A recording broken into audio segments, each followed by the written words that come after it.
नमस्कार, मैं हूं खुशबू राय। सोशल मीडिया पर कब क्या वायरल हो जाए कुछ नहीं पता। जरूरी नहीं कि वायरल होने वाली हर चीज सही हो। लबूबू डॉल्स के साथ भी कुछ ऐसा ही हुआ। पहले हर किसी को लबूबू चाहिए थी, जैसे लबूबू ना हो गई स्टेटस सिंबल हो गया, और अब उसी लबूबू को लोग आग में झोंक रहे हैं, घर के बाहर फेंक रहे हैं। लेकिन ऐसा क्या हो गया? जिस लबूबू पर लोग प्यार बरसा रहे थे, अब उससे छुटकारा क्यों पाना चाह रहे हैं? चलिए जानते हैं इस खास रिपोर्ट के जरिए।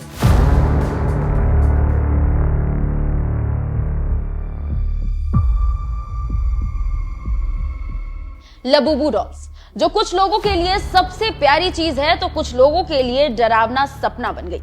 2025 के ट्रेंड में एक ऐसा लबूबू डॉल्स को पहले खरीदने की, और अब वही लोग उसे जला रहे हैं। पहले लबूबू का क्रेज हॉलीवुड से बॉलीवुड में आया, फिर देश के आम बच्चों तक पहुंच गया। लेकिन अब ये ही क्रेजी गुड़िया शापित बन गई। इसकी जो शैतानी हंसी, डरावना लुक लोगों को अट्रैक्ट करता था, वो अब अपशगुन माना जाने लगा। आलम यह है कि सोशल मीडिया पर इस डॉल को जलाने का ट्रेंड सा चल निकला। बच्चों से लबूबू डॉल्स छीनकर लोग जला रहे हैं। इसी कड़ी में कॉमेडियन और यूट्यूबर भारती सिंह ने भी लबूबू डॉल जलाई।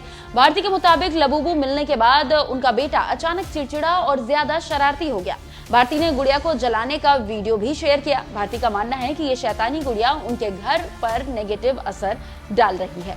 उनके करीबी भी इस डॉल को डरावना मानते हैं और घर के बाहर करने की सलाह देते हैं। भारती के अलावा लोगों ने भी लबूबू को जलाने के वीडियो शेयर किए। उन्होंने चेतावनी दी कि अपने घर में शैतान को मत लाओ। लोगों ने अपनी कहानियां शेयर की। किसी ने कहा कि लबूबू डॉल के घर में आने के बाद उनका पूरा परिवार बीमार पड़ गया। किसी ने कहा कि उनकी बेशकीमती चीजें खो गई। एक ने तो कहा कि मैं उन बेवकूफ लोगों में से थी जिसे लबूबू डॉल क्यूट लगती थी, लेकिन जैसे ही उसे मेरे घर में लाई, मेरे साथ बुरा होने लगा। इस डॉल के वायरल होने के बाद अब इससे रहस्य की थ्योरी सामने आई है। कई लोग इसके शैतानी होने का दावा कर रहे हैं।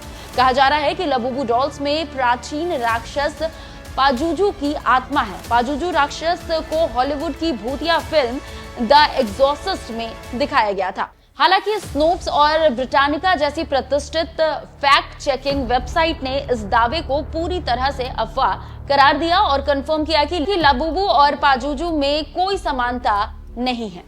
फिल्मी कलाकारों ने भी पाजुजू के कैरेक्टर को काल्पनिक बताया है, लेकिन इंटरनेट पर एक बार जो वायरल हो गया वो हो गया।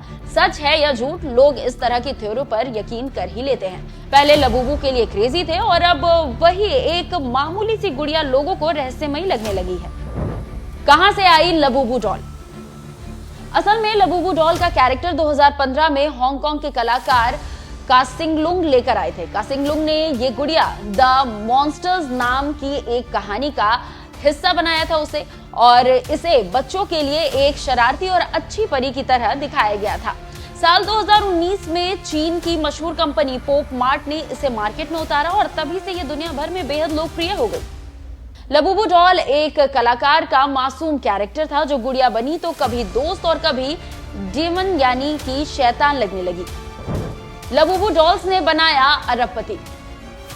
लबूबू बनाने वाली कंपनी पॉप मार्ट इंटरनेशनल ने इस गुड़िया की वजह से बड़ी जल्दी इंटरनेशनल मार्केट में वो मुकाम हासिल कर लिया जिसकी चर्चा दुनिया भर में होने लगी। लबूबू डॉल ने सीईओ वांग निंग को भी रातों रात अरबपति बना दिया। फोर्ब्स की अप्रैल 2025 की रिपोर्ट के अनुसार पॉप मार्ट की जबरदस्त बिक्री और अमेरिका में ऐप की पॉपुलैरिटी ने वांग निंग की कुल नेटवर्थ में मात्र 24 घंटे में लगभग 13,000 करोड़ का इजाफा कर दिया, जिससे वे एशिया की सबसे तेजी से बढ़ते अरबपतियों में से एक बन गए। बहरहाल लबूबू महज एक खिलौना है, एक नॉर्मल सी गुड़िया, लेकिन सोशल मीडिया की अलग अलग थ्योरी ने इसे गुड़िया से चुड़ैल बना दिया। हालांकि कुछ लोगों का यह भी कहना है कि अभी तक लबूबू डॉल्स के लिए किए जा रहे दावों के पीछे कंपनी की मार्केटिंग स्ट्रेटेजी भी हो सकती है। बहरहाल आप इस गुड़िया और इससे जुड़ी थ्योरी को कैसे देखते हैं, कमेंट कर हमें जरूर बताइएगा। नमस्कार।